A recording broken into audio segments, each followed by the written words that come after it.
It's me. I'm Daddy. Hello, everybody. Welcome to the first episode of Clonecast. I am so excited. I am your host, Remy, aka Feral Remy. As you can see, right, wrong side, right there. That's where it is.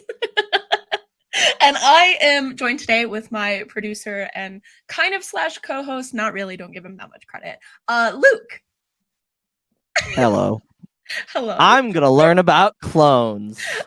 Aren't you so excited? I am actually because the thing is that I love the Clone Wars and I love learning about the individual clone aspects because that's what the biggest thing about Clone Wars is, not just because of Anakin and Obi-Wan's story and Ahsoka's story.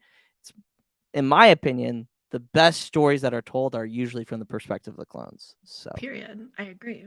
Oh yeah. I think it's very exciting. Well, awesome. And then up next we have a very dear friend of mine. Her name is Danielle. Hi. Hello. Welcome. Thank you for having me. I'm so excited. The first person I thought of, I said, I'm doing an episode over Captain Rex. Who do I have to have? Danielle, point blank period. I'm so happy. Yes, I'm so glad you're here. And then next we have Cheyenne. Sorry, I'm a little slow on the gun. You're good. Hello, everyone. So excited to be here. I'm literally so excited to do this. I can't wait to spread the knowledge of the clone simp community and show people that we're not just simps, we're more than that. So we love them, but we also know a lot about them. So we're starting off with Rex today. So the first question that I have for everybody is I want your thoughts. Hold on, Remy. Question. Answer. I've got a question for you. Oh, for me? How did the podcast come about? Like what made you decide to do the podcast?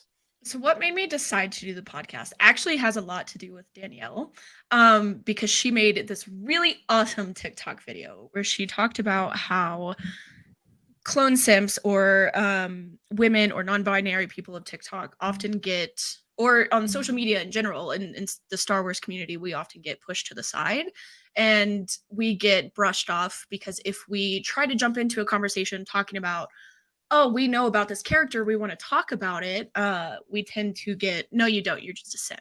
You don't know anything. You just know how to thirst over these people. And so I'm here to tell everybody that we do in fact know about them and I want to teach other people about them. So there's also a lot of people who I have that come to me that are like, hey, I want to know more about Gregor. What do you know about Gregor? And so I'm able to be like, yeah, for sure. This is all of the information that I know. And it's also a way for me to learn more about the clones because I love them so much. I have a clone tattoo on my calf. Like, so it's just a fun way for everybody to, first of all, acknowledge the fact that we do know what we're talking about. And second of all, to learn more information if you're curious about the clones. There you go. There you go. Love that. And I'll probably put Danielle's TikTok, that video, in the description so that they can go to That'd it. be awesome. Because it is a fantastic one.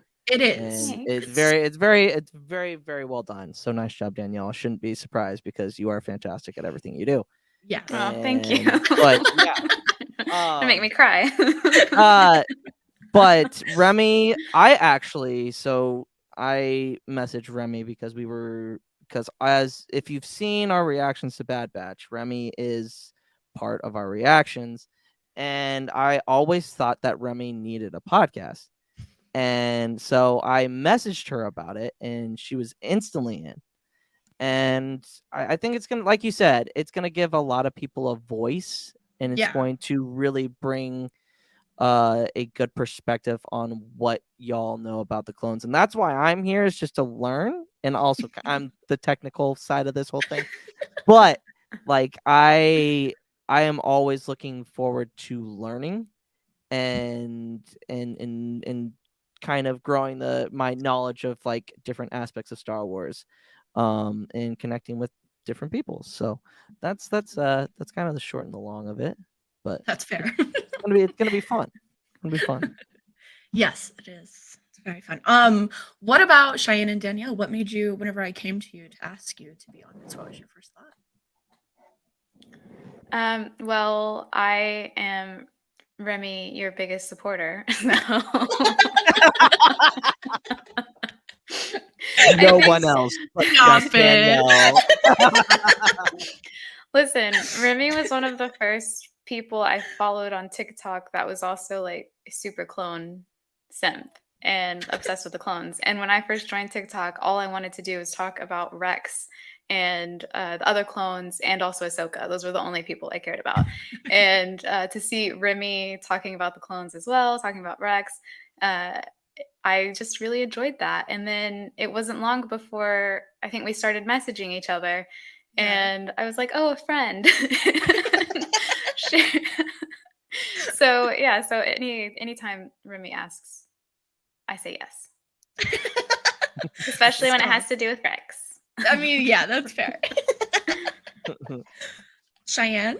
Yeah. Okay, first of all, I feel like just both of you guys, Danielle and Remy both, like I'm obviously huge fans of both of y'all's content, and honestly didn't even know that Danielle was gonna be here, and I was like fangirling a little bit inside when I popped on. But yeah. No, I was honored that you even wanted me to be a part of this. And I don't know.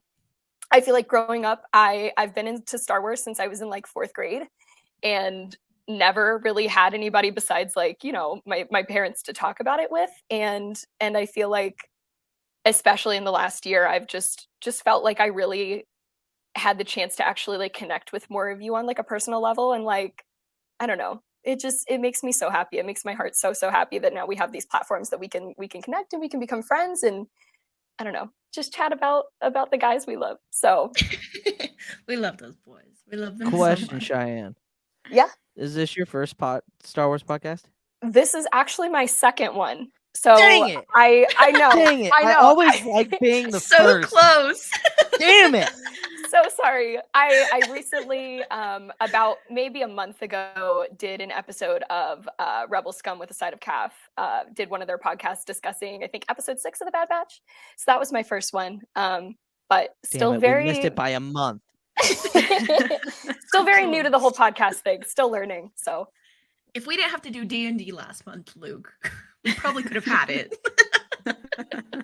But D&D was fun. Yeah, it was fun. We rocked it. We rocked it. Fist Yeah, bump. it's fine. Don't worry, I'll cut this out. But Okay. anyway, next year. Anyway, yes. Okay, so let's dive in and talk about Rex. So the first question I want to ask you guys, I'm gonna ask you at the end of it too, just to see maybe if you have a different opinion after we discuss things. So first of all, what do you think makes Rex different from other clones, of course, aside from his looks? I think that he has a unique perspective on things in that he is able to separate what he personally believes from what he sees other people experience, if that makes sense. And I think a lot of that has to do with his time with Anakin, but also just who he is as a person. I think we see that with Cut when he, like the first time we really see that is with Cut, when he doesn't agree with what Cut did, but he understands why. And so you see that ability in him to work through these issues that he might have and at least be able to connect with someone on some level. I think that that's what's really beautiful about him is his ability to connect with people despite everything that he's been through. Absolutely. I agree with that. Cheyenne? yeah, I think, I don't know, my mind is immediately going to his loyalty. And I feel like obviously that's a big one for all of the clones in general. But even just as we've seen Rex's story continue to evolve in the Bad Batch, I think that his loyalty to especially his brothers, not even just thinking about his loyalty to the Republic as a whole, but just to his brothers and trying to help them in any way that he can so that they can continue to survive and, you know, keep going. I feel like that's a big one. Like obviously, again, they're all really loyal to their brothers and they all want to help, but it's a real big one for him. Yeah, absolutely. It's definitely, you can see the difference between Rex's loyalty versus the other clone's loyalty. Even like with Cody, you can see the difference in how they both are loyal in different ways. Mhm. Luke? He's got a gun. No, I'm just kidding. I swear to God. No. I love both those answers because if you don't really know me, I am a big Anakin fan, but not an Anakin stan, so don't get it twisted. I love the relationship between Rex and Anakin because I feel like Rex, we don't see a ton from the prequels of like, I mean, if you think about it, I'm a little older. I'm just gonna take a gander. Danielle, you and I are maybe around. Wait, like, okay, hold on. Here's a better way of doing this. I'm 28. All right, okay. So yes, we are the same age. Just didn't want to say, don't ever ask a lady their age. Just not a good sign. But if we remember when the prequels were coming out, we only got very limited content unless you were reading Legends comics back then. And even then they didn't really focus on the clones. It was more of what are Anakin, Dooku, Obi-Wan, what are all of these characters doing? They didn't really dive deep into these characters themselves until we got the Clone Wars. But remember that you get to see them in the second movie, and they're just and it's kind of just like a continuation into Revenge of the Sith. They're just soldiers, and then you see the turn. Now, with these individual clones, we get to see Cody have a personality. We get to see Rex, who has who is basically Anakin just in clone form. Because if you think about it, he improvises a lot, and he learns about that from Anakin. Yeah. Like for example, right?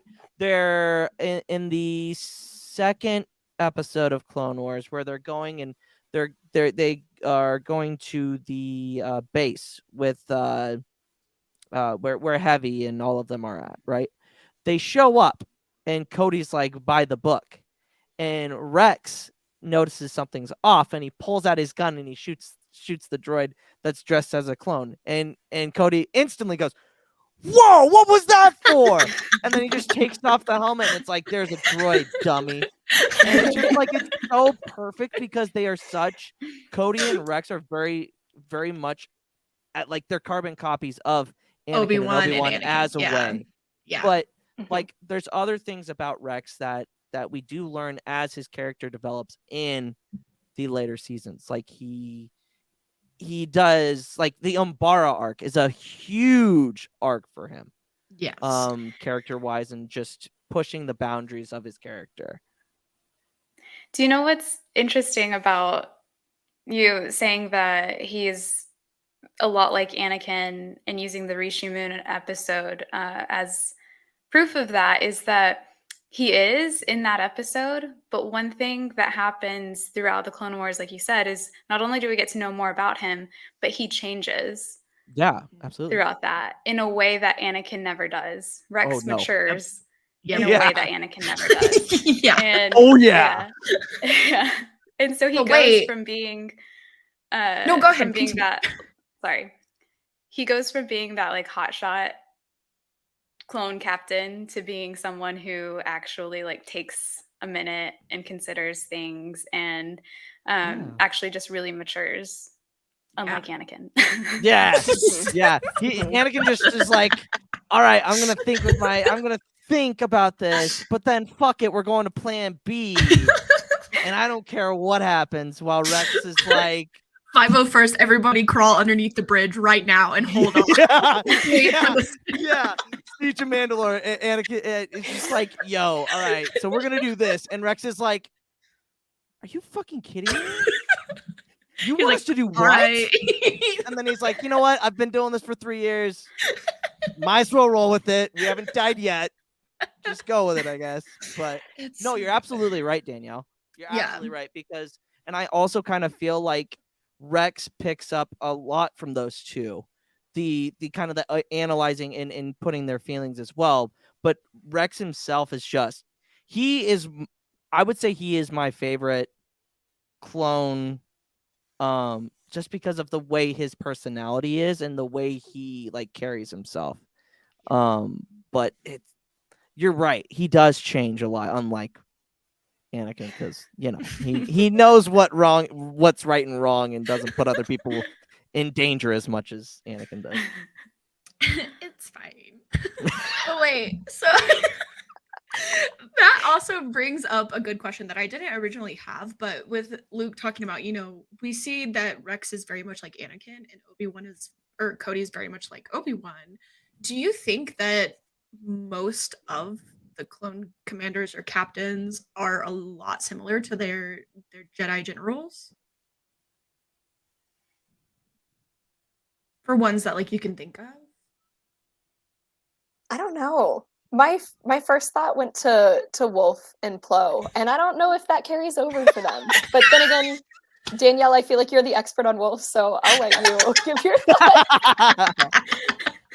Can I change my camera real quick, because I just realized I don't have my.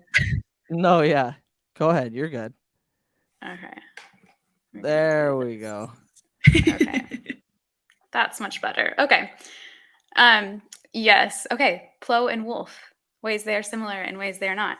I think that the way this relationship works for Plo and Wolf is that Plo understands Wolf the way that a lot of other people don't, even Wolf's brothers. I think you see a lot that Plo understands that Wolf is not really the gruff guy that he puts the persona on about, and that he's actually like kind of really reserved and doesn't really know how to express himself a lot. And Plo both nurtures that and kind of takes advantage of it, like in the droid arc when he forces Wolf to listen to C-3PO the entire time. So I think they complement each other rather than copying each other. Yeah. And maybe that's why their relationship is probably the healthiest of the other very true. Yeah. commander / captain and generals that we see. That's a very good point. I think that is a great answer to that question. And now we're going to talk more about Rex. But sorry, we'll Wolf tangent. We'll be back on for the Wolf episode, so don't worry. I will force her. The real question is when you get to the Bad Batch, are you going to do them all? Or are you going to have them all? It'll be one individual. shot. It's individual. Ooh, amazing. The individual. That's good. I see how long game here, not short game. No, I respect it. I respect it. We're talking about each individual clone, and yes, the Bad Batch are a group. I mean, it would be like talking about the Domino Squad together. I mean, you could talk about them together, but why would you do that whenever you can dive into so much more and who they are individually? So Rex's CT number is 7567, which for the most part, everybody kind of learns to know, especially whenever it comes to the Umbara arc. We'll get a little testy about that. But also, a thing that I wish that we would know but that we'll probably never know is that we still don't know how Rex got his name.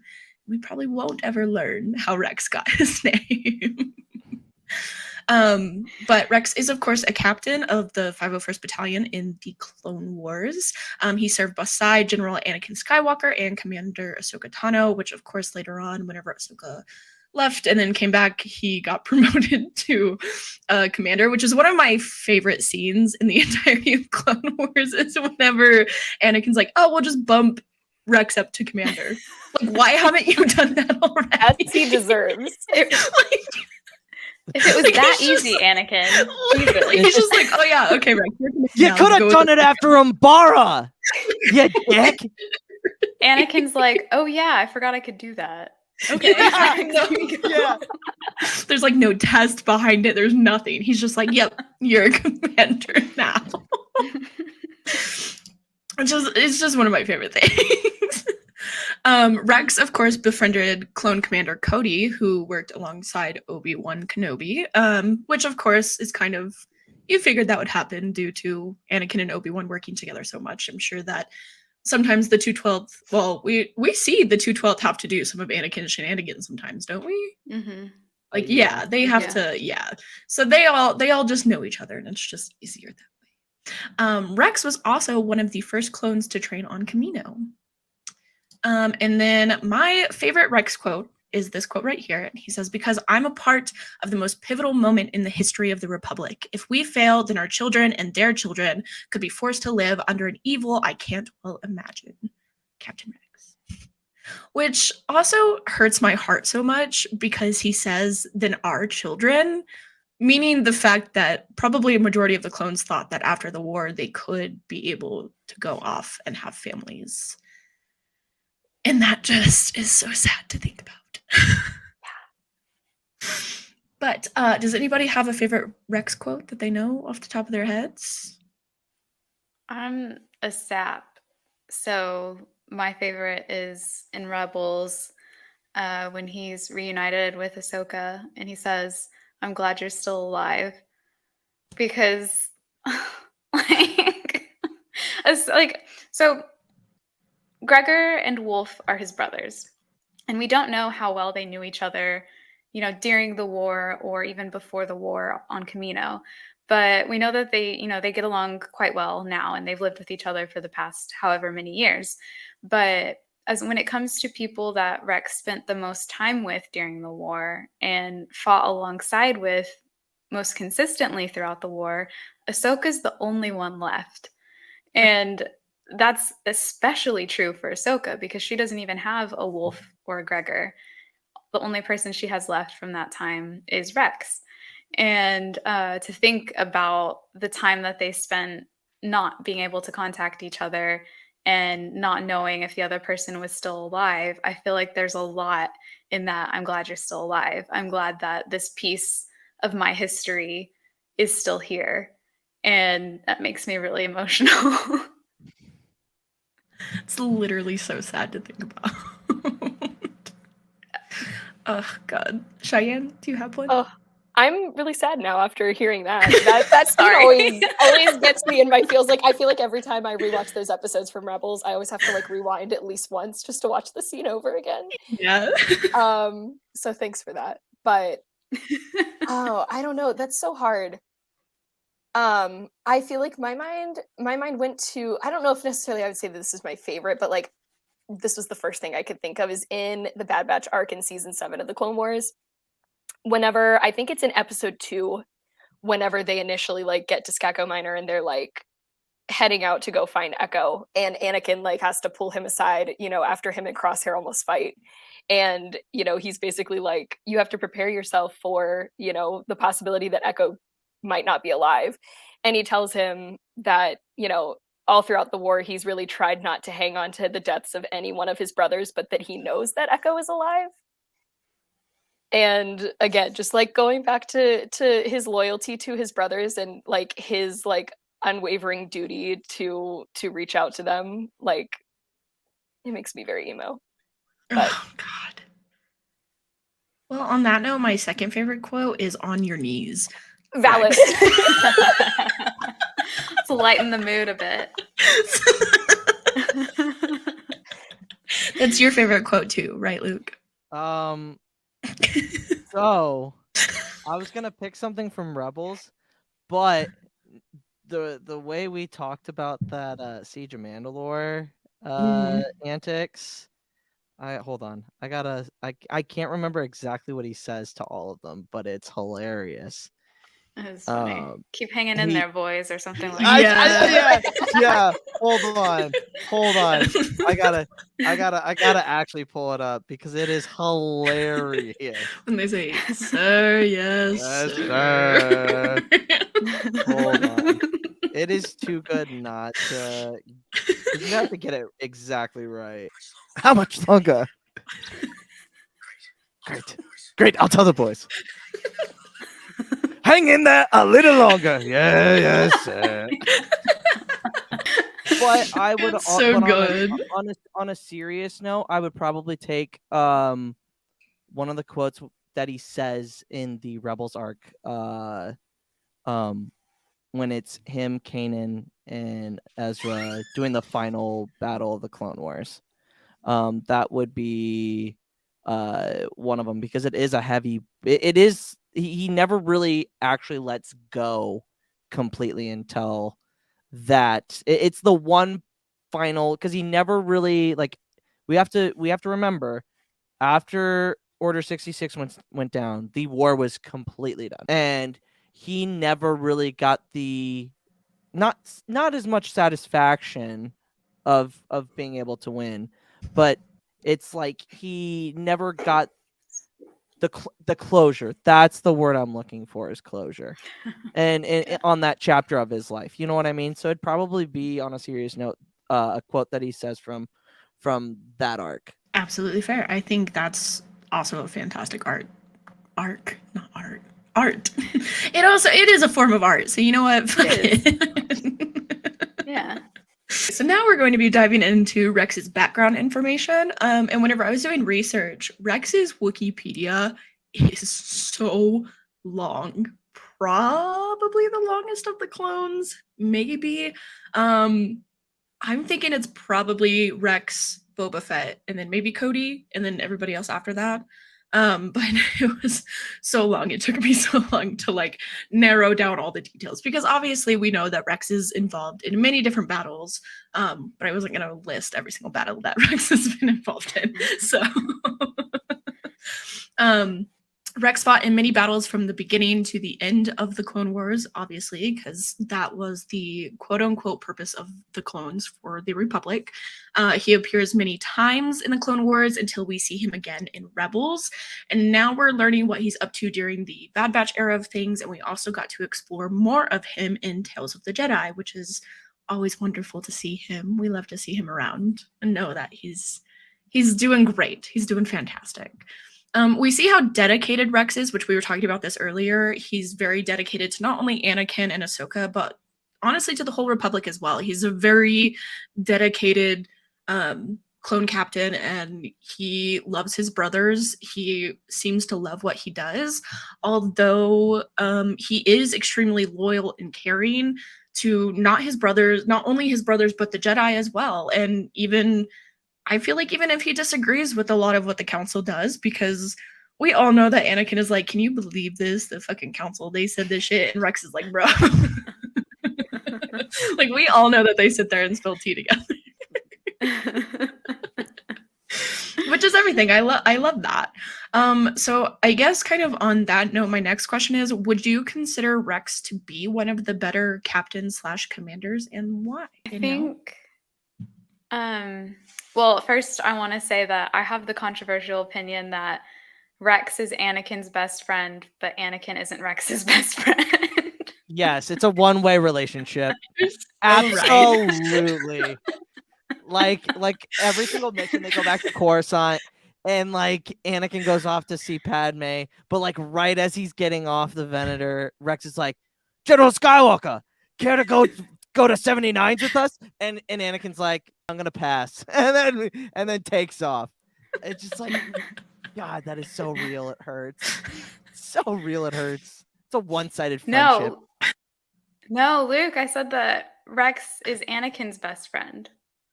Oh, Anakin isn't Rex. Anakin is not Rex. Actually, no, I thought you said the other way around. I think that way makes more sense. Yeah. Yeah, actually, that does make a lot more sense now that I think about it. Because Rex would be like, it'd be the opposite. It'd be like Anakin wanting to go to 79s, and Rex is like the one blowing him off. Like, no, I spent too much like, time no, with you, bro. Actually, all the boys, like, it's just gonna be just clone night tonight. Yeah, sorry. Yeah, no Jedi allowed in this bar. It's like it's like the episode of no, it's like in A New Hope. What are your droids doing here? It's like Anakin tries to walk in. No Jedi allowed in here.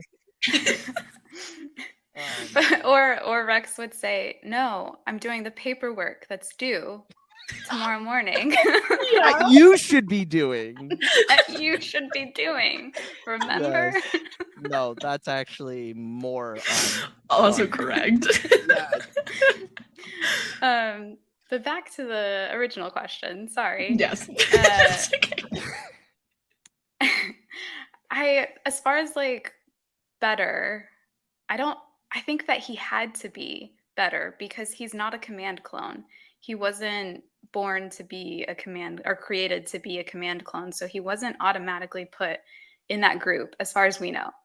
And so, in order for him to be the leader of the 501st, to be considered to be the leader of the 501st, then he had to have exhibited some kind of, uh, strengths and determination and just characteristics that amplified him to that level and maybe even beyond. So I think that even though we don't know why he was allowed to be essentially a commander, even though he was created to just be a CT, I think that probably was just him constantly having to prove himself. And in that process, he did become the best of the best because he had to. Absolutely. Yeah, I think that's the best way to put it for sure. Cheyenne, do you have anything to? Yeah, I think also just going off of what we were talking about earlier with him working with Anakin, like he's had to learn to obviously keep up with his antics as well. And I think that taught him to be very on the fly and to just roll with things. And like I think that obviously makes you a little bit more dynamic and easily adaptable as well, which is always a good trait. So Agreed, Luke. It's so funny, Cheyenne talking about that. Because in that arc that I had mentioned before, in specifically that episode, both Anakin and Obi-Wan argue about each other's clones. And it's like, well, if Cody didn't bog down Rex with all the protocols, maybe they would be back in time. And that's then literally one of Obi-Wan my favorite scenes. Oh, it's so great because it's like a back and forth, and it's just so great. It's so great, and they it and I did not know. So I guess Danielle. So the designation, right? I always thought that was just like a rank that you were getting. I didn't know that they were born into that rank, right? Am I understanding Yeah. that correctly? Mm-hmm. Yeah. So how did that work?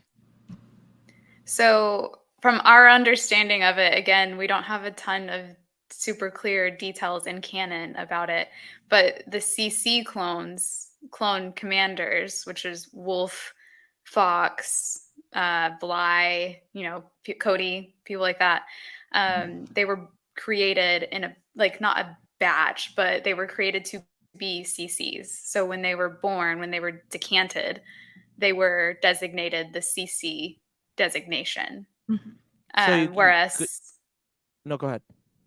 Whereas the other clone troopers were designated the CT, clone trooper.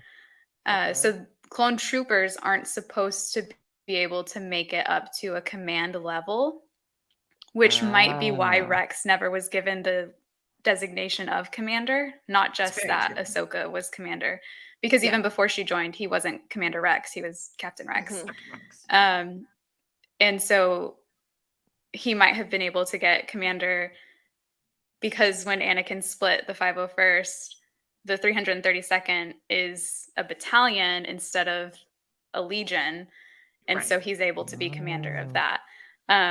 But still, even then, most clone troopers didn't become commanders of anything. It was specifically clone commanders, CCs, who were created because they were trained differently.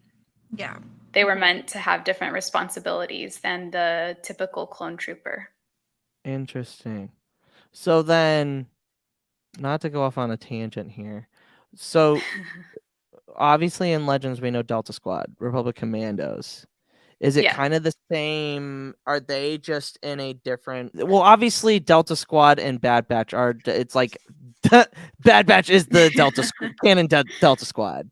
That's really what the inspiration for the Bad Batch is. But was there anything in Legends that kind of made that differential? Kind of like how we have it in canon, where they were CCs, but they're like even higher than that as like special forces technically. Well, I don't know if either of you know the answer to that, but I do. What I do know is that the Coruscant Guard, even to the level of trooper and not just commander, they received different training once the war started. So even like slightly before, like around the time of Geonosis and a little bit earlier, they were actually sent to Coruscant to receive special training for their training on Coruscant because they didn't leave Coruscant. They had that makes a sense. special designation, a special rules that they had to follow that troopers out in the field didn't need. And so I know that happened. And I imagine that for the commandos, that was probably similar. Kind of like the Bad Batch. I don't know if they would have a separate designation, but because the Bad Batch is still CT. Their numbers are still CT. That's right. Yeah. That's right. Even though we don't know their numbers except for Crosshairs. Yeah. Hunter's number 1. Anyway, we're not gonna he just gives older brother energy, and Crosshair gives younger brother energy. It just makes sense. I'm not even gonna touch that with a 10-foot pole. Not See, gonna do it. I have Hunter, Tech, Wrecker, Crosshair. Crosshair. Yep. Yeah. Agreed. That's how. Because Wrecker gives Big Brother vibes only to Crosshair. Yeah. Not to the other two. And Tech is for sure that middle brother. Like he just doesn't care. Well, a second child. Yeah. He doesn't have as many responsibilities, but is still tired of everyone's shit. Likes to chime in whenever it's unnecessary.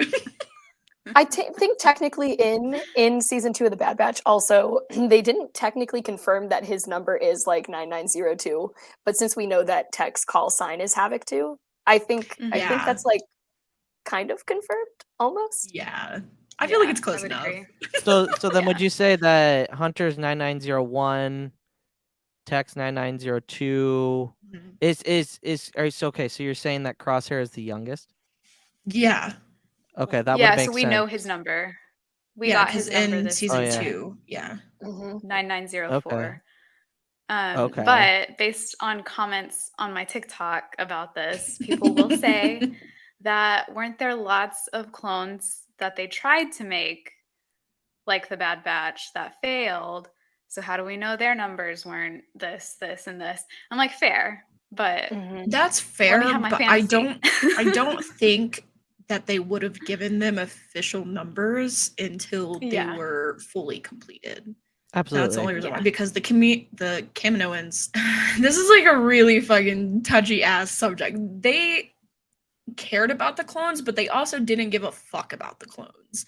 So it's like they wouldn't have given them. I mean, they didn't even give them fucking. Yeah, exactly. It was just for money. They saw them as money makers. They view them as they care about the science. Exactly. Yes, they care about the science behind it. So I mean, yes. they didn't care enough to give them names. So why the fuck would they give their failed experiments numbers? Exactly. Yeah, that's true. Yeah. Yep. Anyway, sorry, I just had to get that because I've always had that question of because it is different. It is very different. Yeah. I didn't know that it didn't work kind of like the standard military, like captain, commander, general, and then all the way up. Like there is a science to their rank, and it's interesting because then you look at Rex and he has aspects, he has that experience that a commander would have. So it's almost like he belongs in the CC group, but just wasn't created in the CC group. Well, that's the thing with almost all of the clones. I mean, a majority of them besides the CCs had, like all the CTs, they had pretty much the same training as we see with like Domino Squad and everybody. But there's still people in the end, and so they can have different outcomes, and so they can train differently, and they can lead differently, and do all these things differently, and grow and learn. But the Kaminoans just didn't look at it like that, nor did the Republic. They were like, these are just killing machines, so it doesn't matter. And so that's one thing that like is so big about advocating for the clones, is because now that we're seeing in the Bad Batch, they're like, hey, we're fucking people. Like, why can't we just live our lives? Also, remember that Padme was trying to push legislation. There you go. She was trying to push legislation that does get brought up by Chuchi. Yep. I don't know if Chuchi knew about that legislation, but when we Probably. saw that in that episode, I instantly was like, that's a callback to like that's Padme's legacy. That's part of her legacy. Yeah. And it's interesting because Padme has very little like interaction with clones. I mean, the Blue Shadow virus episode, I think a big part of it is how much Anakin talks about Rex. and that too. Yeah, which is honorable because she's not just doing it to put a check on her thing. It's because she genuinely sees how these troopers are treated, and she wants them to have how political do I want to get with this? What we see in the real world as our VA system being the shit that it is. Right. You know, Yeah. like it's basically we need to take care of these troopers because of their service to what they have done for the cause that we are believing in. Yeah. You know what I mean? Well, I think also she was at Geonosis. Oh, The clones saved her Geonosis as life. well. And That's right. yeah, and so I think that she has a lot of personal experience with them. And from one of the Padme books, Queen's Hope, we learned that she went with clones to go Why the and fuck did I off not on think the of little missions to see what's happening in the war. And so I think that it is partially, I think when it comes to like Rex and the 501st, that is brought on by Anakin telling her things about them. But she does definitely have a lot of experience with them on her own. And I think that her experience seeing what they do firsthand and how much they care and how much they sacrifice was a big instigator in her wanting to fight for their rights. And then just because that's who Padme is as a person. Yep. Yeah, absolutely. She cares so much about everyone. And when she sees that they're not being treated the way that they should be, then she's going to do something about it, which R.I.P. to our queen. Yeah. Palpatine's the worst.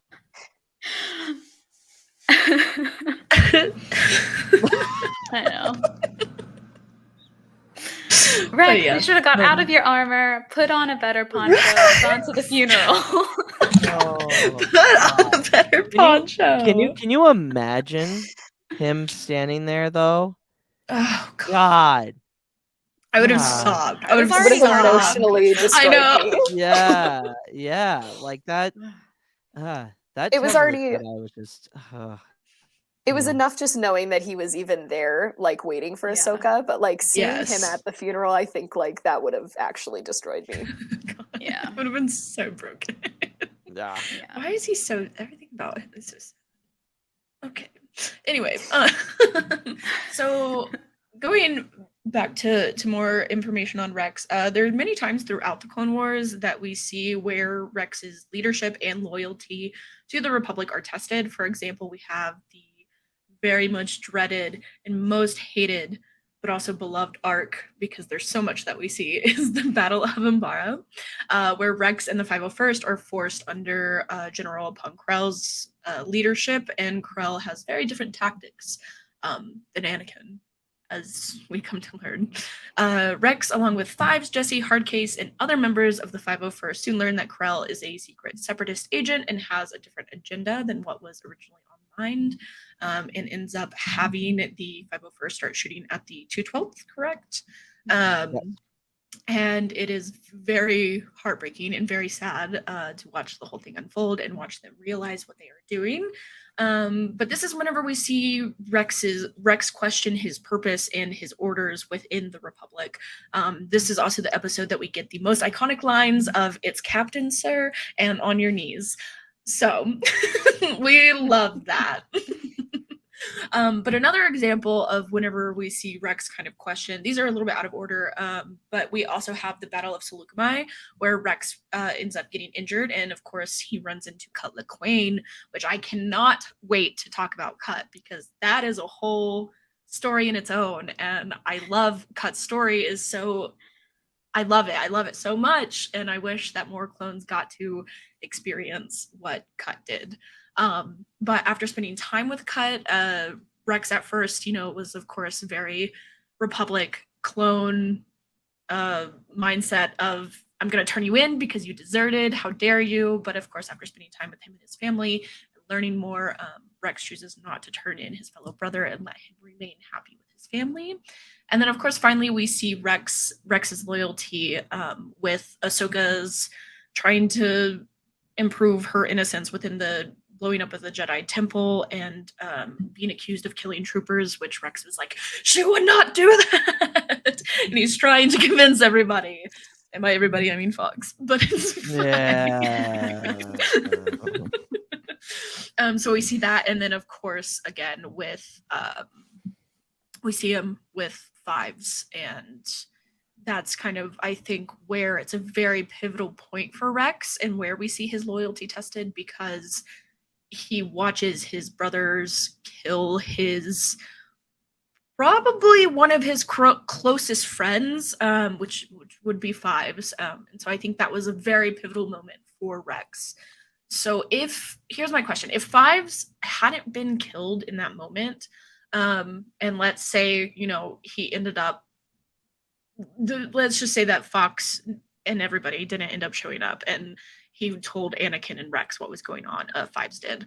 What do you think would have been the fate of Rex in that moment after that? What would have happened from there? I think Anakin being there you can't have a good outcome with Anakin there, because Anakin is so attached to Palpatine, and so much so that he won't hear anyone say anything negative about him, no matter who it is.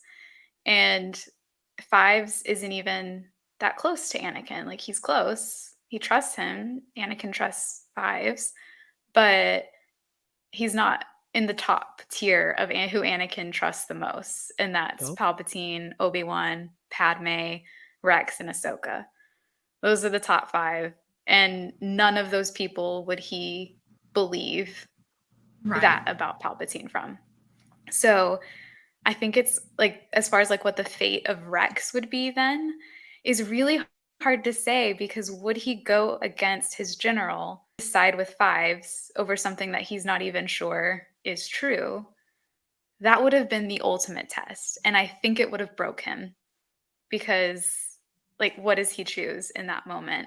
We kind of see a similar decision he has to make on the Triumphant with Ahsoka, or not the Tribunal, sorry. On the Tribunal with the chips and with Ahsoka and him having to fight against his brothers. But then is that he knows what he's fighting against. With Fives and Anakin, he wouldn't really know what he was fighting against. And I'd like to say that he would side with Fives, but I don't know what would happen. Like, what would Anakin have done? What match would they have been for Anakin?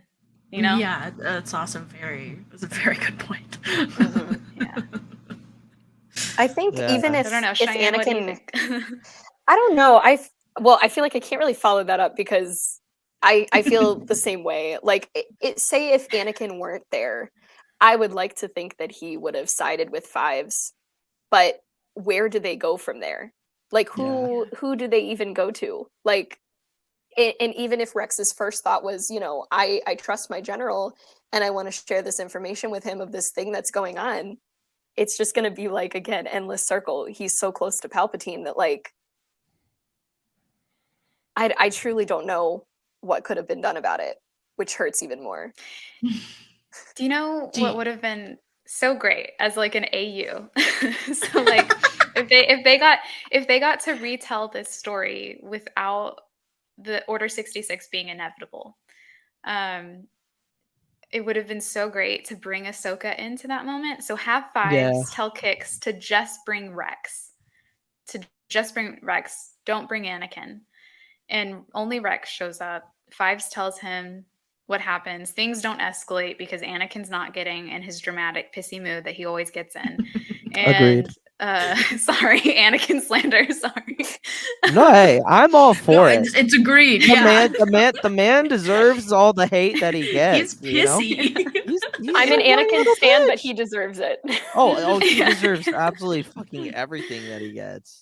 But no. But so Fives and Rex have this conversation. Rex agrees to help him, at the very least, to like get him somewhere safe. Then they bring in Ahsoka somehow because she's already at this point. It depends on how you view the timeline with season 7, Yeah. like when Ahsoka's events happen.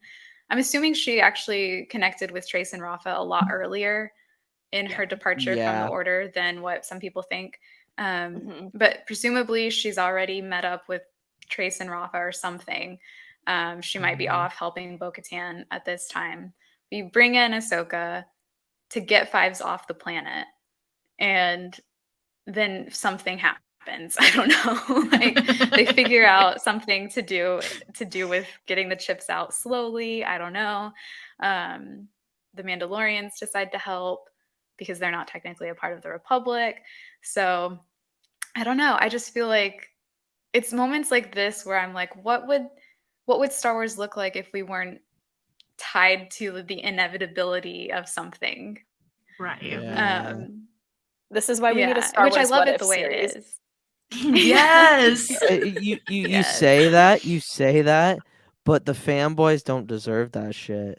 No, No, they we really deserve don't. it. We deserve it. I deserve it. we deserve it, but then it gives credibility to the fanboys that say, "Oh, well, they could have done this and it would have been so much better." Sequels, yeah. And yeah, Sequels don't yeah. exist. We just don't touch those. Disney would like to beg to differ because on their one movie they made their entire purchase back. So Yeah. it does exist. But no, it Danielle, it sounds to me like you got some writing to do.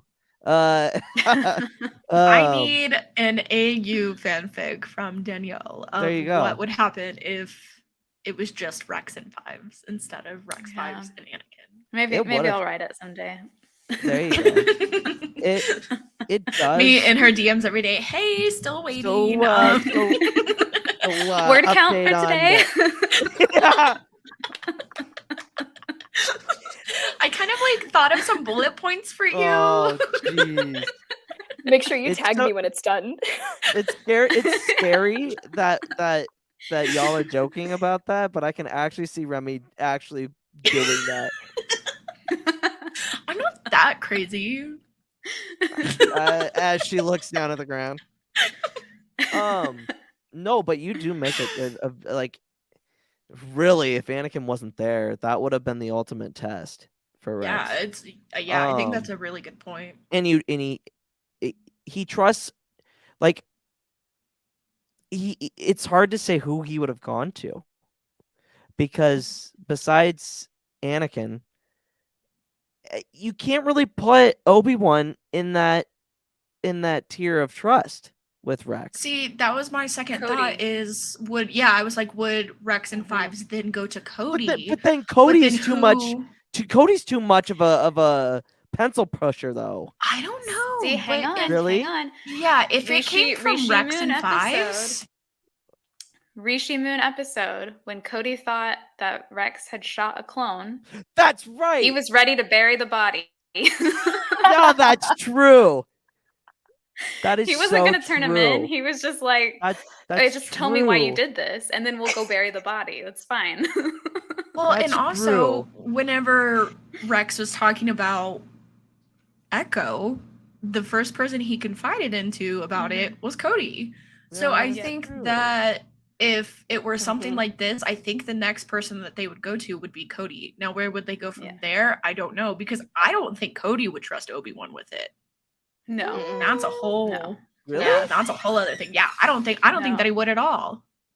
Mm-mm. That's No, I think I have interesting. I have probably a controversial opinion about Cody and Obi-Wan's relationship is that they were close, but they're not as close as a lot of people like to Want them imagine to they be? were. Make them seem. Mhm. Yeah, I agree. Yeah.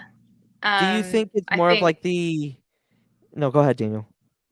Oh, I think that a lot, like, we know so much about Obi-Wan compared to Cody that people, a lot of times when they group them together, tend to focus on Obi-Wan and not on Oh. Cody.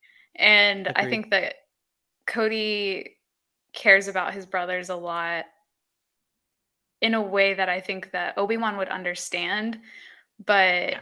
doesn't necessarily mesh with the way that they approach things, if that makes sense. So on that note, tune in next week because we're going to be talking about Cody on the next episode. Yeah. So Marshal Commander Cody. Do like everything Danielle says is just no, I mean it's such a solid point too, and I think that it's also a good point of like people kind of do the same thing with Rex too. Like Rex is his own person without Anakin. yeah. Like Mhm. yes, they do a lot of shenanigans together, and it's very fun. And like Anakin Mhm. for sure pulls him into shit that like he doesn't want to do, but but like he's still his own person very much individually, and I hate that people always tend to like put them together. However, I do also see people put Ahsoka and Rex together more than I do like Anakin and Rex, which Mhm. is, I mean, I understand that because in reality, Anakin and or not Anakin, Ahsoka and Rex probably do spend more time together than Yeah. Anakin and Rex do. So Yeah. Ahsoka is actually Rex's best friend. Yeah, Mhm. yeah. I would That's agree. what I always like to think Yeah. too. Yeah. I also think that Ahsoka understands Rex's agency better Mhm. than Yeah. Anakin does. Mhm. Like Yeah. I feel like she understands him as a person outside of things more than Anakin does, maybe. Like she actually does. And I think Yeah. that's because they both have similar upbringings. Ahsoka was forced into a war that she wasn't, she was forced into a war that she wasn't technically trained for. And Yeah. Rex was forced into a war that he didn't have a choice about. Yeah. And I think that they both kind of like they experienced the same kind of growth throughout the Clone Wars in a way that Anakin didn't. So they're naturally going to understand each other a little bit better. Yeah, absolutely. And I think Yeah. that kind of all the clones look at Ahsoka like more of, I mean, really, I think that they look at her more like a sister. I mean, there's a reason why they all paint their helmets Yeah. for Ahsoka whenever they heard They that never she would was have done that for returning. Anakin. No, Mm-mm. absolutely. They No. would not have done No. that for Anakin. They would have been like, oh, fuck. God, this Son of guy a again. bitch! This fucking asshole has us sitting here holding on for dear fucking life so that he can do some shenanigans and get this goddamn commando droid. What an asshole! And then they take off and they fight. They use all that anger, pent up anger against the droids. Oh, it's great. But like the way, like you can just tell that they truly have so much respect for Ahsoka, and I think that that shows a lot on how Ahsoka treats the clones a lot Yeah. differently than other Mhm. Jedi do. Is specifically that one scene right there, because other than Plo, and I think a lot of it has to do with Plo Mhm. being one of her mentors, because if you look at it, the only other Jedi that we see that has that kind of relationship with their clones Yeah. is Plo. I mean, Yeah. they fucking painted Plo's bros on the side of their ship. Like, they love him. Well, I think also it has to do with the fact that, like, when you're a Padawan in the Clone Wars, half of your trainers are clones. Like, we see this in Fallen Order and Tales of the anytime, like the Jedi. Kanan comics. Mhm. All of the Padawans were so close to the clones in their battalion or their group, whatever, especially the leaders, the commanders, the captains. Cal, when he's walking through the Venator in the flashback, he's high-fiving them. And Kanan, the clones treated him like a little brother. Like they, made fun of him and joked with him and everything. And he got irritated by it, but he, liked them paying attention to him. And with Ahsoka, she is, I think it's unique with her because she's technically older than him. Yeah. Oh, but yeah. chronologically, but not biologically. And Yeah. and so I think that introduces an interesting dynamic with them because she acts the way that they, if they didn't have accelerated aging, would. Would. And yeah, that brings in the like sibling dynamic, the ability to be an actual like close friend with them because you are closer to them than most people that they're surrounded by are. Yeah. Sorry, I could talk about that all day. No, you're No. fine. That's literally what this is for. No. Cheyenne, do you kind of agree along the lines of that it's a different dynamic that some of the maybe like Padawans or younger Jedi or even Ahsoka have with the clones rather than other Jedi? Yeah, no, for sure. And I think also just like kind of how we were talking earlier about the fact that Anakin doesn't really grow in the way that Rex does over the course of the Clone Wars. We see so much growth in Ahsoka it just over the course of, you know, seasons 1, even just in the first couple seasons alone. And I think in that time that both of them were growing and learning and becoming who they were going to be at the end of the Clone Wars, like I think that they picked up a lot of that from each other, and I think that also kind of helped their relationship a little bit. Yeah, absolutely. Yes. I and this is how it feels to be a guest on the podcast when you have more than like 5 people. Now I understand. Because Now it's you like, know. well, you know, and yeah, I totally agree, and all those examples are true to the point because I mean, you also have to remember that most of the Jedi didn't really get personal with their clones. Like they looked at them as only soldiers.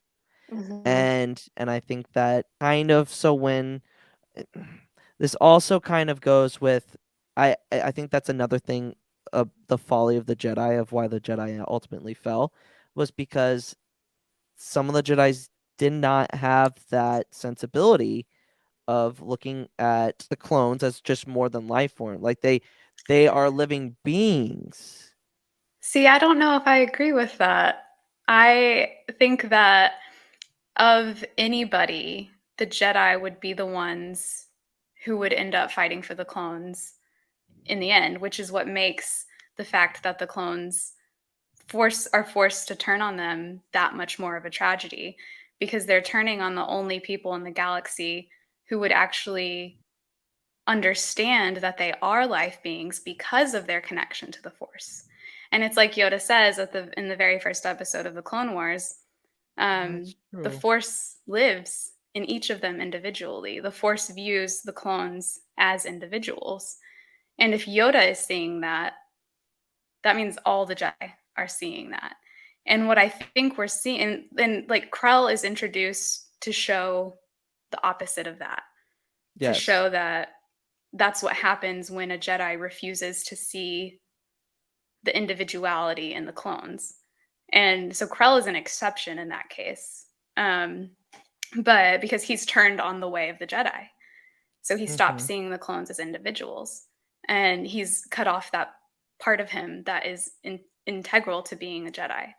And I think what we might see is the resistance of the Jedi to not want to get too close because they know that these clones are going to die.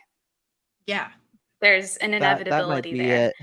Mm-hmm. No matter how close, no matter how much they don't want them to die, they're going to. And so they can't allow themselves to form too close of an attachment so that they can let them go and focus on the bigger picture. No, that's I think that now that I'm thinking about that, I think that is probably why. Because I guess you could use Luminara as an example, right? When Luminara is talking to Anakin about being able to let go of during the Geonosis arc, I guess that could be kind of the mindset that they are taking. Like, and also remember, they can't have attachments. And if they do get attached to these clones, that's basically going away from the Jedi code, is that they're forming these attachments with these life form beings.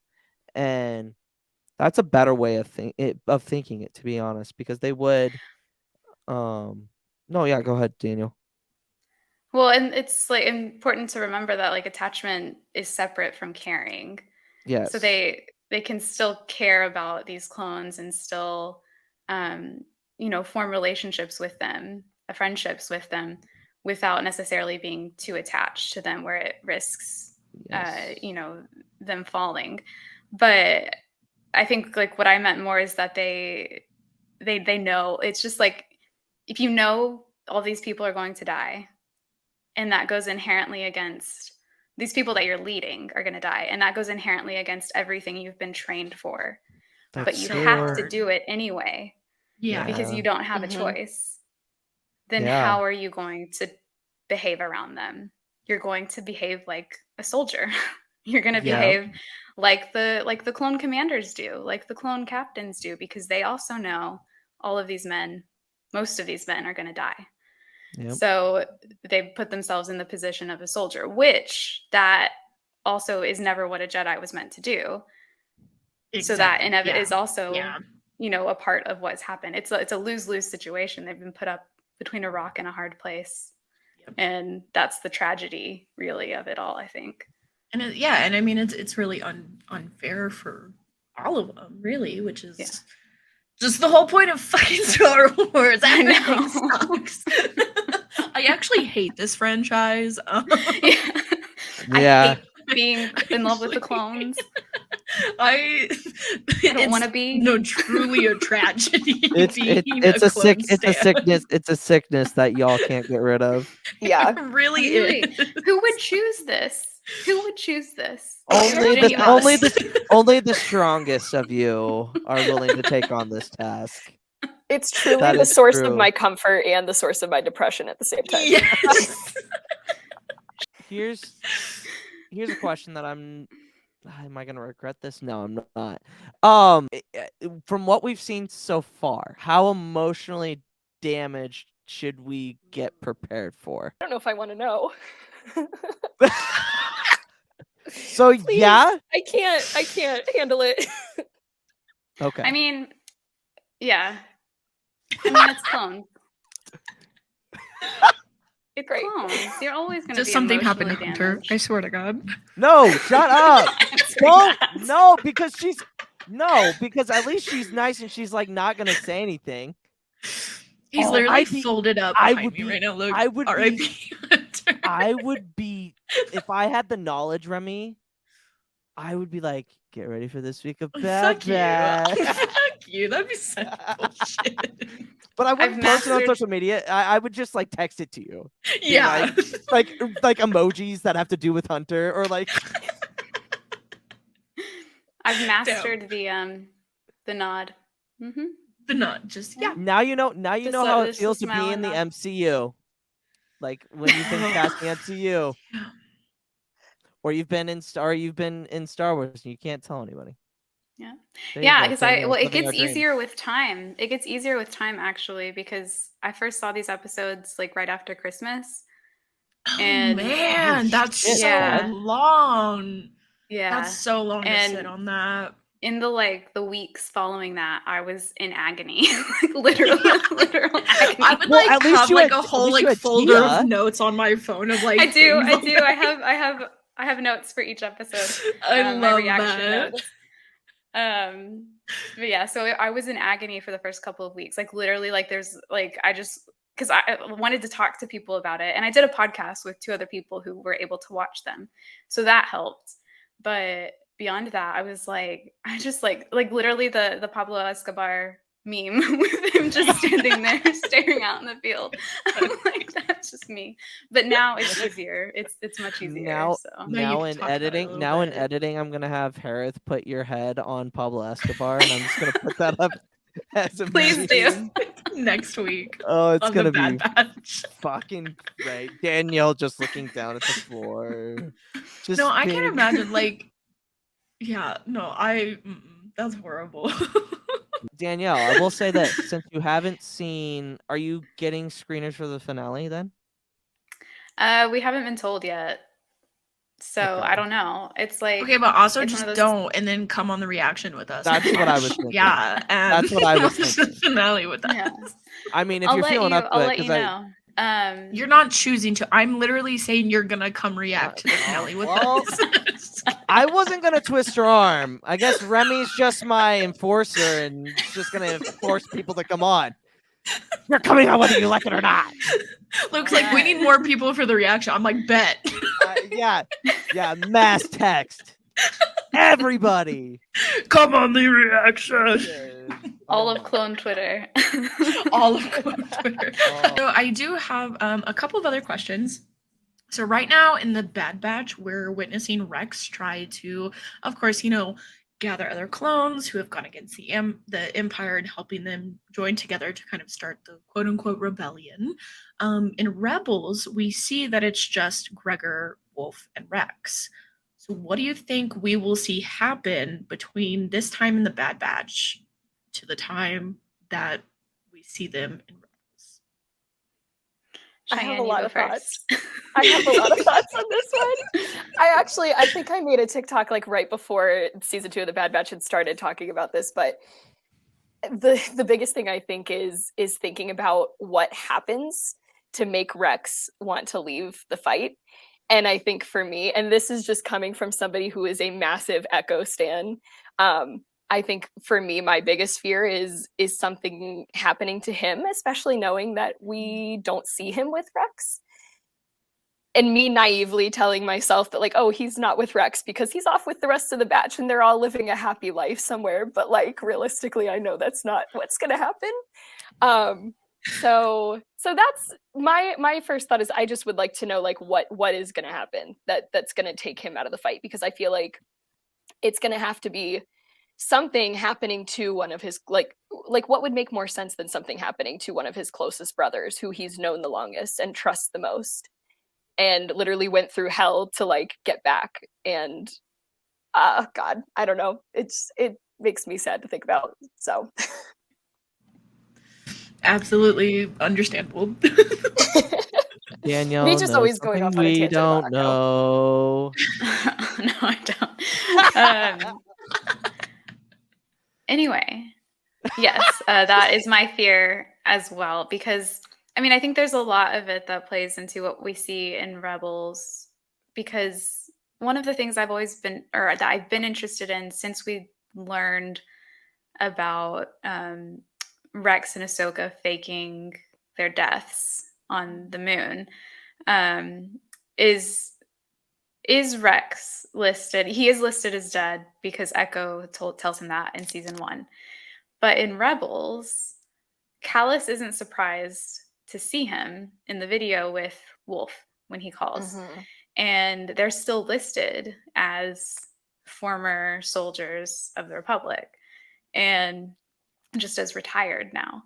And so that plays in my mind constantly of, if he's now listed in the Bad Batch as dead, what goes to make it the opposite? To make it to where Callus isn't surprised to see him and isn't like, oh, Captain Rex, you're alive? What? We didn't know this. Will it be something they just leave as a kind of a minor plot hole or whatever, Probably. if you want to call it that? Probably. That's what I hope, because I'm like, the other thing is that Rex somehow ends up back in the army for whatever short amount of time. And I don't want that to happen. So. But also, wait, that's a good point, because also in season 2, we saw the unnamed clone who never found out who it was, who knew him. Yeah. So it's very possible that maybe throughout the time that other clones that know him have just seen him and they know that he's alive, but the Empire's obviously focused on other things rather than trying to kidnap Captain Rex. Or maybe they already know that he's alive and they're just like, we'll come to him when the time's right if needed. Yeah. Mm-hmm. Yeah. So that's So I am worried about both what Cheyenne said and about like that. I kind of hope that it is just a plot hole. Yeah. That they don't do anything with it. It's one of those where I'm like, yeah, just leave it alone. It's fine. Don't try to explain it. Just leave it. I don't care. Yeah. And it's Luke? because there has to be something that pulls him out of the fight with the rebellion, even though right now the rebellion isn't, a wide known or a cohesive thing in Yep. the time of the Bad Batch. Mhm. Rex is still doing his own rebellious work, and yeah. that's so important to him. And I wonder just like what it is that makes him stop, because even if the clones are all forced into retirement and he doesn't have any more clones to save, any more brothers to save, you can't tell me he wouldn't have then been like, okay, what's the next fight? Yeah. What's the Oh, next yeah. one? Exactly. Yeah. And so I think what makes him a not lot do of them that? would. Yeah. Yeah. Luke?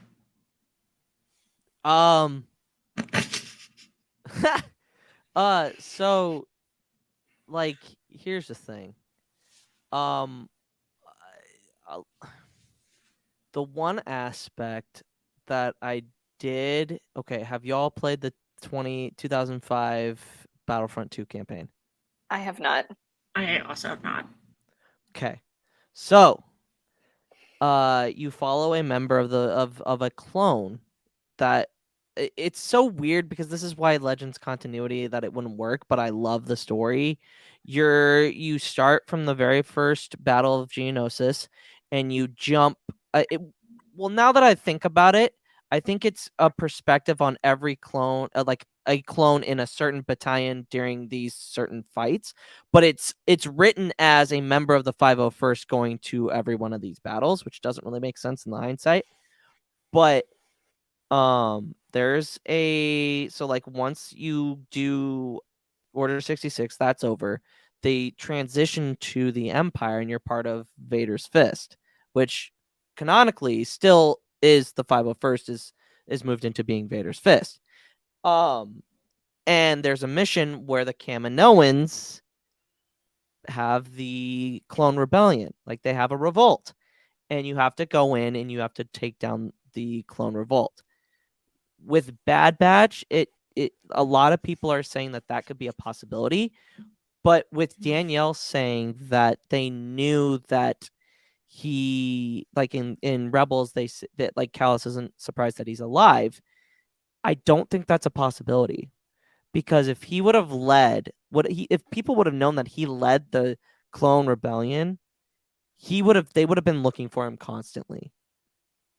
So I don't think that is going to be where we go, because it also doesn't really make sense. Yes, he would want to take down the Empire, but like he's smart. Like right now, if they tried to attack the Empire now, it wouldn't end well. So I think that's kind of like the unknown of like how do these pieces go together. And I'm kind of with you, Danielle, with like just leave it as a plot hole that doesn't need to be filled. Like just leave it alone. But I do think that Rex is going to try to save Cody, and Cody's death will ultimately put him where he is at in Rebels. Why he doesn't join in and do that fight. I could see that too. Yeah. I definitely think that, well, or at least I hope that we're gonna see Rex and Cody, like that being part of the Bad Batch season 2. I don't know if I had previously thought of it being that Cody dying would be the one that will take him out, but I could see it now that you say that. Yeah, they're very like Danielle was saying, they're very close.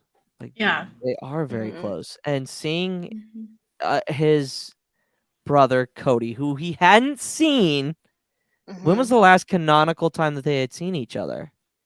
Beginning of season 7. Yeah. Mhm. With the Bad Batch. Oh no, they might have seen each other on right before Ahsoka The called Venator. for Mandalore. Oh, Yeah. yeah. Okay, all right. Yeah. Yeah, So so the think about Venator on her. that, and then everything that Yeah. happens, right? And he knows. And also think about this: during the Siege of Mandalore, a lot could be going through his head, and while he's burying his brothers, he's thinking, "Oh shit, what about Cody? What Mhm. about like all of the guys all of his brothers, right?" And then he finally gets to reconnect with Cody, and they try to get his chip out, or they succeed, get his chip out. They're sent on a mission, and Cody dies, and that's it. Yeah. That's Yeah. the final straw that breaks the camel's back. Like that could very well be. Oh no.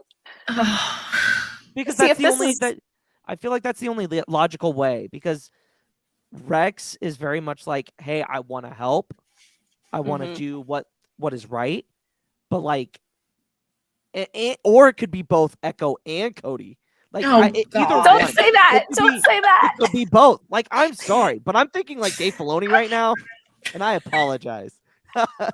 But like that's Take the that's cowboy either hat one of them. off. I'm sorry. I don't usually have that's usually a Chris problem. Don't give okay? him I mean- ideas. Honestly, this is me just like awake at night going through all of my list of worst case scenarios that I think is going to happen to every one of my favorite clones. Like Yeah. it keeps me up at night. That's a mood. I just feel like those two are the emotional breaking point Yeah. to Mhm. Rex, because Rex wouldn't just turn away.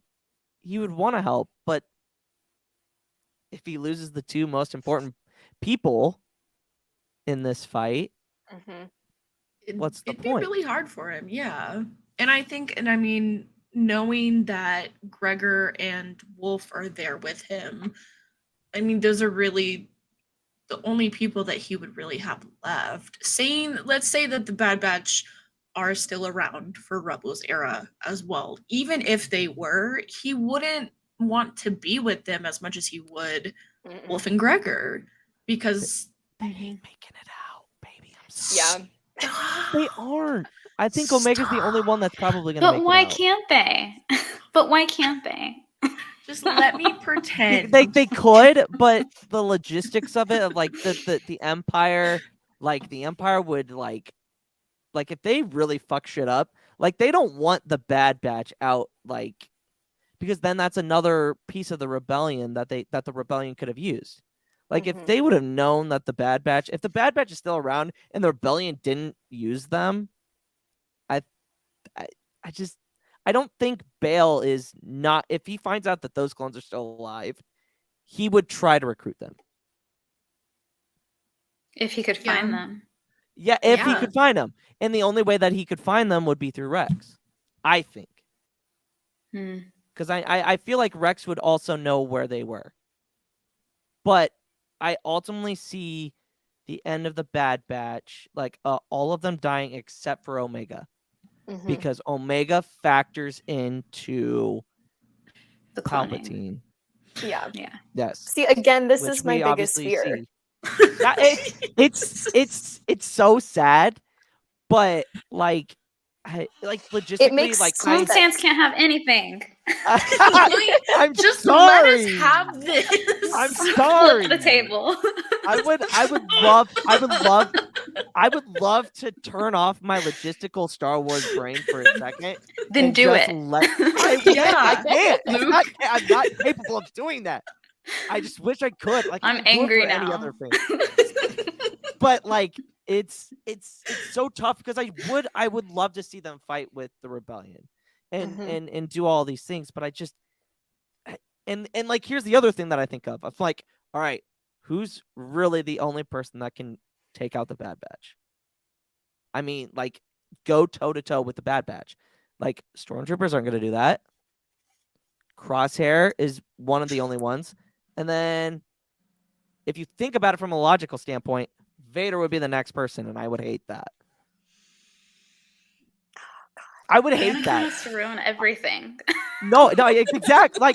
Like, and here's the other thing. Like, I like being an Anakin fan, and like being like I like Vader and whatnot. I would absolutely hate that, because it's like he's doing his own thing. Like, this is taking place during the Yeah. Vader comics. Like, he's already Yeah. doing his own stuff. Don't bring him into a story that doesn't necessarily need him. You know what I mean? Yeah. Mhm. Yeah. But Yeah. like, hell, they could get a whole army of stormtroopers, and then they would probably. I mean, even then, they would still probably win. But it's the Bad Batch is such a like. They would be the rebellion's trump card if they were still around. Mhm. They would use them for a lot true, of different things. And I mean, obviously with Rex showing up in Rebels, that's another factor of like, and we haven't even touched him in Rebels hardly ever, Remy. Yeah. And I mean, here's a what if that I love. I want to see him fucking learn about Luke Skywalker. I want him to have the emotional, just like, holy shit. Like, there's another Skywalker here. And I really feel like that. Like, what do you think if Ahsoka told Rex, like, hey, because I mean, obviously we know Ahsoka doesn't know. Are you talking Clone Wars? Just during after everything. Oh, Like, after obviously Return we of the know Jedi? that, yeah, like, Okay. obviously Yeah. Ahsoka knows that Luke is Anakin's son because Oh, we yeah, learned absolutely. that in Mandalorian. Yep. But does she know about Leia? Like, does she She would know have that? to. I would think Luke would tell her. Yeah. I think so. And Well, that's Well, here's the thing though about that is that Luke and Leia kept the fact that they're siblings secret. They didn't tell anybody until Leia was ousted bloodline. in the Senate about Vader being her father, her Yeah, birth because father. because Vader didn't even know that. I mean, he So just thought that it was Luke. Ahsoka could know. I think that if there was anyone Luke would trust with the information, it would be Ahsoka. Yeah. Oh yeah, absolutely. Because she knew Anakin Absolutely. and Padme. But there is I feel like there is a viable argument for him maybe not telling her when they first meet so that he can talk to Leia about it. Yes, that is so true because Leia doesn't really know Ahsoka. Well, or does she?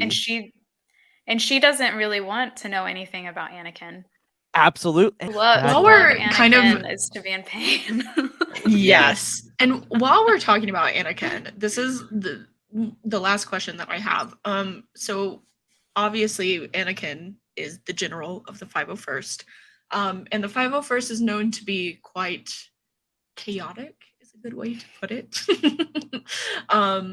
Do you think that this was due to Anakin and Ahsoka's leadership, or just Anakin, just Ahsoka? Was it because of Anakin, Ahsoka, and Rex? And then after a follow-up question for that, would you want to be a part of the 501st, or would there be another legion that you would want to be? Oh fuck yeah, I would. Are you kidding me? What? Have main character energy? Absolutely yes. I ain't sitting on the sidelines. Fuck until that. you're on the ship that's not involving Anakin. Yeah, I'll be like, and Ahsoka, and then you get thrown. We got reassigned. You This get some blown up. bullshit. No longer the main character. No, never was the main forgotten character more like. I'm dead. Cheyenne? Yeah, Cheyenne, you go first. Okay. Yeah, I think it's, I don't know, I think it's like a little bit of all of it. Like, obviously Anakin and Rex can be a little bit chaotic at times, but I also think that individual members of the 501st are just chaotic as it is. Like, we have Hardcase and Jesse and Fives, and like we always see them getting up to all kinds of antics even at the beginning of the series. So like, I don't know, I think it's like a little bit of like the leadership, and of course, you know, Anakin being chaotic in himself, but I think that like some of the clones kind of having a little bit of chaotic and, you know, energy to their nature feeds into that. So yeah, that's my thoughts on that. I also, I mean, you guys know I'm a Bad Batch girly through and through, but like I would also love to be in the 501st especially as a Domino Twins stan. So yes, absolutely. Danielle? I agree with Cheyenne that it's largely Anakin, but it's also not just him. I think he can only have so much influence. The rest of it is just their personalities. I will say that though, that I think that his style of leadership allows for those personalities to be nurtured and to grow and not be stunted. And so the fact that we see them more might be because of that. And I really wish we knew how normally how clone troopers were chosen for specific legions. Because we know that Echo and Fives were specifically requested by Rex after the Rishi Moon episode. And so that's really like that's nice and sweet, and you can see that Rex thought that they would be great in the 501st because of the way that they thought and the way that they fought. He's like, but these normally, motherfuckers are crazy. Yeah. Put them in Yeah. the 501st because Yeah. this is the only place that they fit. Yeah. Cody doesn't want them. Fuck no. Cody's like, you can have them. Yeah, yeah, That's Cody- some Cody- Anakin shit. Yeah. Please Cody's take like, them. Cody's like, nah, I don't want to have to fucking file any reports on these assholes. That's your problem. Yeah. So, but yeah, so I want to know, like, is that normally how it was? There's too many for that to be normally how it was. Yeah. But I do wonder if maybe there was, you know, a time when they have, you know, the batches of clones that are getting ready to be sent out and assigned, if the captains and commanders, part of their job was to look over their files and see, you know, the type of characteristics that they're showing and what would work best for their legions and the battalions within those, you know, within the corps and everything. So yeah, so I think it's a mixture of those things. Absolutely. I will say I like to see how it all fits together. So like the fact that Ahsoka works so well with them, in the same way that like Anakin's leadership allowed the clones to, you know, their behaviors and their characteristics to be nurtured. So did like Ahsoka's, and the clones Yeah. allowed that too and encouraged it and everything. So I really like that. As far as being a part of the 501st, I don't know. I have a soft spot for the 104th. What am I gonna say? She would love to be part of Bros. I write a wolf fic, and I really like very exploring good. thank you, the characters, the other clones in the 104th, and just kind of like, you know, watching the episodes that they're in, that's just only like, you know, 3, and just there's so much of their characteristics that you get out of those episodes, and I kind of like it. I think I would vibe with them. I think I would be they're like chipper, happy person, but I could also be really grumpy, and I think I would vibe with them a little bit more. And you know, I love to make fun of Anakin. I can't do that when I'm in the 501st. To That's the level true. that I do. Yes, you could. So I Do need, you know, I need I to guarantee that these bitches are at lunch and it's like fives being like, oh, fucking Anakin. You know, he's I I'm General know those Skywalker. bitches talk shit. Fucking General Skywalker had us blow a whole goddamn base up for no reason at all. And then It was 212 wild like, though, man. "Aw, It was man." wild. Dude, Qualter's like, damn it, why doesn't Obi-Wan do any of these things? Oh gosh. Luke? Well, obviously I'd be part of the 501st. Because I am Okay. as chaotic as everybody else in that whole fucking squad. But I do like, and I think, Danielle, there is sort of an answer to your, like, how they sort. I think it is in the, well, obviously Domino Squad. Like, they're passing and stuff like that. I think it's in their development. Like, they'll start to look and see, maybe. Mhm. I'm not quite sure if it's set in stone, but it would make the most sense if that's where it was.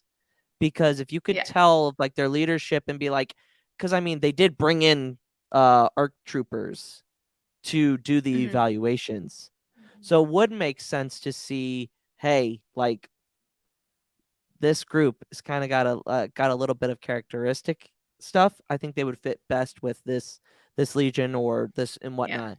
So I think that's definitely part of that process that we just don't see. Yeah. I think that's possible. I think that's a huge possibility of when they would see it. And there's not much really to add. I totally agree that it's all of those characters together and the ability that Skywalker does not, he lets these personalities come out because he knows that's the best way he can get the best out of those soldiers, and that's the same way that Ahsoka thinks, and that's the same way that Rex thinks, because it's that personality that really brings out the best in those soldiers. Yeah, I definitely agree. And I think that's a big thing for Rex too, is he really gets to shine with Anakin. And we were talking earlier about how I don't like to combine the clones with their general and be like, oh, like they're only this way because of this. And I mean, Rex is very much his own person, but I think the 501st definitely kind of had an advantage having Anakin and Ahsoka, because they do seem to care more about the clones than some of the other Jedi that we see. I'm not saying like at all like all the other Jedi don't give a fuck about their clones. Like obviously we have Plo and we know that Obi-Wan cares, and but it's definitely a very different dynamic with Anakin, Ahsoka, and Rex. And so I think that it's a really big part of why the 501st is the way that it is because they know that they're ready for like anything that crazy. Anakin's like, yeah, fucking let's, I don't know, jump off this cliff and surprise attack them. And the 501st is like, okay, like, well, cool, it's like let's do it. It's like with the beginning of the droid, him losing R2. They use the ATTEs on asteroids. Yeah. Like it's just like, what? Who the fuck? Like Lauren is the best there. He's like, those are not used for space. And like Rex is like, I'm only doing what I'm told. Like, I'm just here, man. Yeah. Him and Ahsoka. So when Anakin mentions it, Ahsoka goes, "Master, you're a genius," and Rex is like, "Oh, I see what you're talking about." Like, I can see yeah. that. And then the rest of the 501st is like, what the fuck? And then Lauren's the only one that goes, does anybody think that this is a good idea? And all three of them just like raise their hands. Lauren was just trying not to do all the paperwork, and that's what he got stuck with. Yeah, I definitely love the 501st. I would definitely love to be a part of the 501st, but I think in the end, inevitably, I would become part of.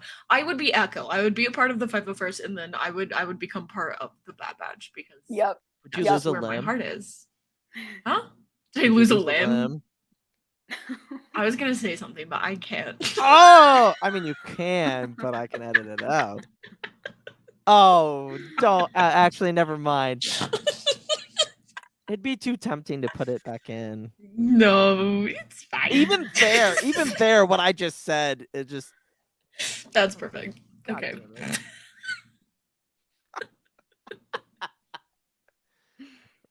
So yes, but yeah, so I think that everybody made some really solid points today. I'm really glad that we got to have this conversation about our boy Rex. Like I said, I would reiterate the first question that I asked.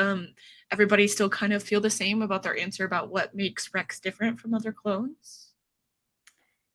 Yeah, I think I said that it was his connections that he allows himself to have, and I think that I would still agree to that and add that I think we see that a lot in Shattered when he's speaking with Ahsoka. Yes. Because I don't know that other clones would have felt like they could say that to someone. Yeah. And I think that because Rex lets himself have those connections to people, that's why he felt that he could. Agreed. Cheyenne? Yeah, I would still feel like I definitely agree with his loyalty being the first one. I don't know. This is where I'm really interested to see where the rest of season 2 is going to go. So Absolutely. Yeah, I think it's really exciting that we're still getting Rex's story. We're still getting to see what's going to happen and where it's going to lead to. And I love that because who doesn't love Captain Rex? And we'll always take more content of him. So, Luke? Honestly, I have no fucking idea what I said before. Not even gonna lie. So I'm just gonna say yeah. Totally. For sure. It's okay. I don't even think I answered it before. It's fine. I'm such a good host. Okay, so to finish off the podcast, I'm going to give a shout out to Fanfic of the Week that has to do with Captain Rex, which is super awesome. This one is definitely explicit. So just to give you a heads up on that, read the warnings before you read this. Gird your loins. Yeah. It is going to be Hierarchy of Needs by, I don't know if I'm pronouncing it correctly, so I definitely apologize. It's Zinnia on AO3. You can probably look up Hierarchy of Needs and then go to the filters and Captain Rex and it'll probably pop up. But yeah, it's a very good fic. I personally love it. So yeah, absolutely. Now, Danielle, where can the good people find you? I'm on TikTok at Written in the Star Wars and Twitter at DannyS394. Perfect. Cheyenne? On TikTok at Cheyenne B, and then on Instagram at shine _ like a diamond. That's spelled CHEYNE. I feel like I gotta clarify iconic. that. Thank you. I came up with it in high school, and it's just stuck. So. It's just straight. I love it. I love it. I love it. Thank you. Luke? Well, you can find me anywhere at the pod ones. You know, slaving away, making sure The this episode huge. sounds good, looks good. You know, making sure Thank you, everybody's Luke. points are heard. Thank No, you, Luke. We're very hey, we're very hey, grateful for you. hey, I'm very don't- grateful don't- for you. Don't be gracing my. Don't be doing that quite yet, because we could get to me editing, and I'm like, holy shit. That's very true. Looks like never. But mind. no. Looks like, I stop. Tell me more. Please stroke my ego again. Keep please. going. No. What was that? I didn't hear you. What was that? Danielle. And this is how Danielle feels about me, actually. As you should. It's understandable. Yeah, I'm kind of an asshole. No, I have loved. I can't wait to dive deep into the other clones because I feel like I've learned a lot on this episode. Yeah. And obviously I'm gonna look in what Danielle was saying. Like I would say something and it's like, wait, hold on. I don't think the way I just said it. She said it the way I wanted to say it. was absolutely perfect.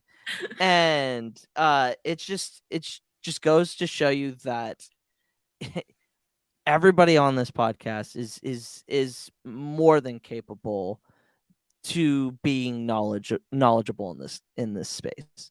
And the fact that I can give that to you guys is something that I really hold, like it really is something that I want to do with this channel and give you guys a space so that you can just break the stigmatism that you guys are just clone simps. Like you truly do know a lot about these clones, and it's gonna surprise people, and it's gonna be for the best because you guys deserve that spotlight.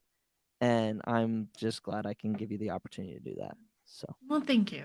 Definitely appreciate it. absolutely. I know I can't wait to expand more and have other people, more clone stands, simps, different people that even I mean I definitely want to get like other people that don't kind of like Luke that like maybe don't know much about the clones. I definitely want to get more people on here that just really like a clone and they want to learn more and they're like, hey, tell me more about this. Like I think that'd be super cool. So I'm sure I'll definitely be reaching out to a lot of different people and seeing who kind of wants to be involved in everything. So I think that's awesome.